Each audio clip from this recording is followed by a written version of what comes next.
Hi guys, and welcome to my review of the Motorola Moto E second generation. I already reviewed the X second generation and the G second generation. Now the last one in line would be the E, but there will also be a big comparison between all three of them just to show you how much difference there is between low end, mid-range and flagship. But let's not waste any more time and get to the E. As you can see, it is quite obviously quite chunky, a bit thick, but that's not actually that bad. Let's compare it with the X. Of course, it is a lot smaller, but once again quite a bit thicker with 12.3 or 12.5 millimeters. That is noticeable.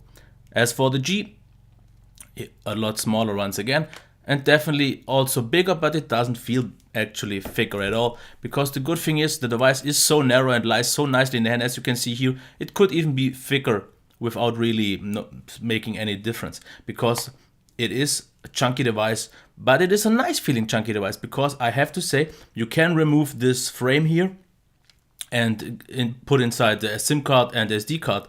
And I thought since this is removable, it would be kind of flimsy, but no, this is absolutely solid, no squeaking or bending. And I also really like the backing of this device, because it is a matte plastic that has a lot of grip. It does maybe scuff up a little bit faster, because I have a few scuffs and I'm not really sure if I made them or maybe a previous reviewer. But this is maybe a kind of softer plastic and you won't be able to replace it, but it is nothing that really makes a huge difference after. But it feels great, it provides you with a lot of grip. The dimple is also nice. Here we have the microphone and the camera. On the right hand side we have the very clicky buttons. All are quite clicky. They sound a little bit mushy clicky, so not really that well made, a little bit cheap, but for the price there's something to expect. And the tactile feedback actually is quite nice. On the top we have the headphone jack, and on the bottom we have the micro USB. Everything else is underneath the chassis itself. I have to say it is a quite small device. Okay, we only have 4.5 inches and quite big bezels, but it lies so comfortably in the hand. You can reach everything easily. All the curves are very nicely done. Also here, once again, this curve is really nice to hold on. And what I really like is the texture on the side, because this texture gives you so much more grip. And I would really like to see this on other devices as well, because it's not like it feels cheap or anything. It really provides you more grip, and that is the main aspect that is important for me. So even though it is a bit heavy and maybe chunky feeling and looking, it feels great in the hand, and there's not much else to say. I really like the overall aesthetics. It doesn't feel cheap, it feels very substantial due to its size and being so compact. And that's why I actually like it. So let's take on and check the display. We have a 960 by 540 display, so not really high res, and it is obvious things will be kind of, not just not that sharp. There are a lot of borders visible and so on. So definitely not as sharp as display, but if you are in apps like G+, a Twitter app and Gmail and so on, the text is sharp enough. It is okay, but once you are in the browser, then the experience will drastically be diminished. As for the whites, they look quite better actually here on the screen, but I am not so happy because they are way too yellow.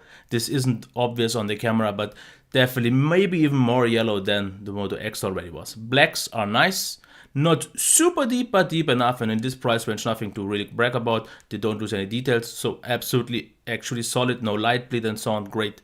The colors are actually quite good. They are vibrant, they are vivid, they pop a little bit, but they still maintain to be quite accurate and not oversaturated, which is quite nice to see. Also the viewing angles are solid, even though this doesn't really look like it on the camera, because this is more of a shadow because there is no light on. But I have to say, display itself would be good, but it is still, after all, just low res and just too yellow.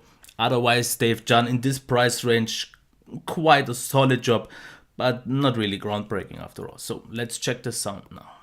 Okay. Yeah, sorry, forgot to turn it on.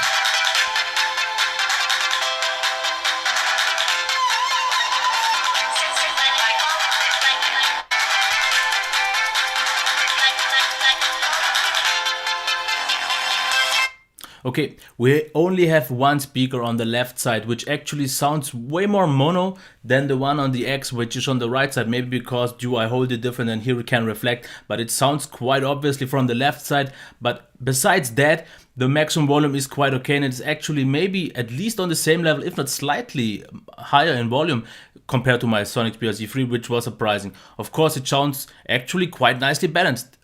slight hint of bass, but the mids and highs are really nicely balanced, and you have very clear, really nice sound. So I can't really say it is bad. Of course, it can't keep up with the best ones, but in this price range, the nice thing is to see it is clear and loud enough. So actually quite good.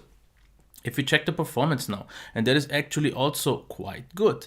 If we check a Twitter app, as you can see here, buttery smooth, using the 410 Snapdragon, there is almost no lag. Of course, here on the video there was once, but usually this is a very consistent device with pretty much no lag at all. It isn't the fastest one, and you will notice this once you switch apps, they have to reload because we only have 1 GB of RAM.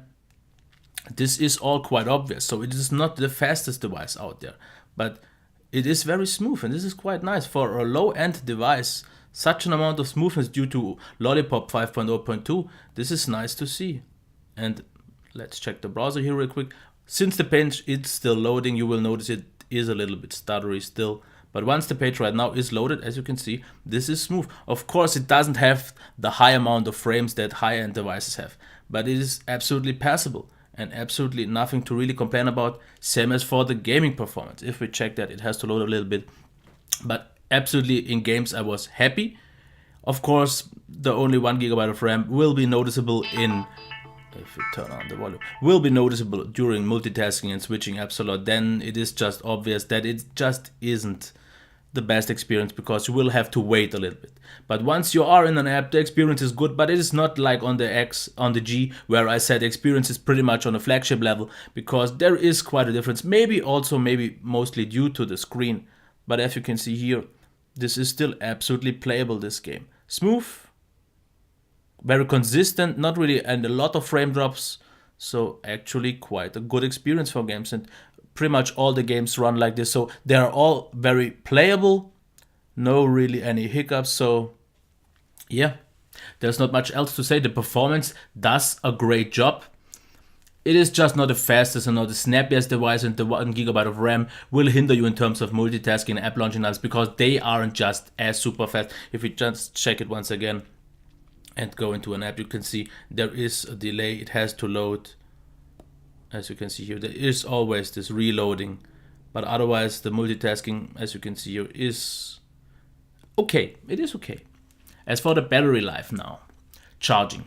1 hour of charging gets you to 50% and slightly more than 2 hours and you are at 100% okay value, since it is quite a big battery, actually bigger than on the X and the G. But the impressive thing here is the battery life itself, and I'm going to show this right now. First thing here to show off the great standby range. Okay, it didn't have a SIM card in, but even with the SIM card, I didn't really notice much of a difference. As you can see here, 60% in 6 days. So this is like 10% a day, and this is an awesome value. Here as well, 1 hour and 47 of screen on time over 10 hours, used 26%. Also an amazing value. And now 3 examples for normal use. We have 5.5 hours of screen on time over 24 hours. Absolutely amazing value. This was with a mixed package of 3G and Wi-Fi. Here as well, 4 hours and 40 over 16 hours, but this was 3 hours of Bluetooth podcast streaming over 3G. So not just playing it, but with Bluetooth over 3G, which sucks up quite a lot of battery. Here, similar value, 4 hours and 33 over 20 hours. But this time with 4 hours of podcast streaming over 3G, but this time it was over the headphone jack. So I have to admit the battery life is great. And I would say over the course of 2 days, you can get easily 4 hours, because the drain in standby is amazing, maybe 0.5%, and the drain while actually using it, due to the very efficient Snapdragon 410, the low-res screen is absolutely great. But yeah, you have a few diminishing factors like the screen, but the battery life itself is great. Let's check the performance now, and similar as on the other motos, I won't really show off that much because it is just pretty much still stock 5.0.2, and I already said it on the G that it has moto options, which it actually doesn't have, but the E has it. It has moto assist, moto actions, and display. The only thing that is missing is the voice activation that the X has. The G doesn't have anything of this. Not really sure why. Maybe the Snapdragon 400 didn't support it, but you have ambient display, You have the motor display which turns on the screen, so you have all of this. And with Lollipop, that was stable. I didn't have any memory leaks or anything like that. It was consistent, it was smooth, it was stable, so actually quite fine. And I also didn't have, maybe since I didn't activate the assist functions, I didn't have all those annoying pop-ups I had on the X, which I mentioned. So everything is fine here. And the last thing to talk about now would be the camera. We have a 5 megapixel camera, and in a low end device from Motorola, you shouldn't really expect a great camera performance. The pictures aren't really sharp, they don't have a lot of depth to it, they are a little bit blurry, sometimes the focus has a little bit trouble, and of course in low light it will be noticeable. There is not that much noise, but everything blurs out a lot. You can get a few lucky shots sometimes that look quite nice, but comparing it with a then better device, then of course it is obvious that the performance of the camera just isn't that great. But the important thing is, on the screen it actually looks totally passable, and that is important because most people I know mostly show off the pictures on the display itself, sometimes share it through Instagram or so on, and that is okay. It is definitely no good camera, no great camera. It is passable. Same as for the video experience. Everything mixes in together, everything is quite unsharp. It is okay in terms of smoothness, but the videos aren't also the best. So overall the camera isn't just amazing, but it gets the job done for a low-end device. There's not that much to expect. Of course the Moto G, for not that much more money, delivers much more here, and this leads me to my recap. So design and build quality. I am absolutely happy with design and build quality because it lies great in the head, it feels substantial, it doesn't feel cheap at all, and the design is very nice to hold on. So absolutely all fine here. Display, I would say that's the weakest point in my opinion, because it is quite low res and way too yellow. The other attributes like colors, viewing angles, brightness are okay. Of course it is not the brightest screen out there, one of the lower brightness actually, but it gets the job done. But yeah, I would say this is the biggest weakness still, because mostly due to being low res. Performance, I would say absolutely satisfying and convincing for this price range, because it is very smooth, which is really nice to see, but it just felt like it is not snappy, not fast. And it has the 410, it should be faster than the Moto G, but actually it felt slightly less snappy. Otherwise, in terms of smoothness, I would say same consistency and pretty much the same experience, but just not as fast and not as snappy. But again, for this price range, performance is solid.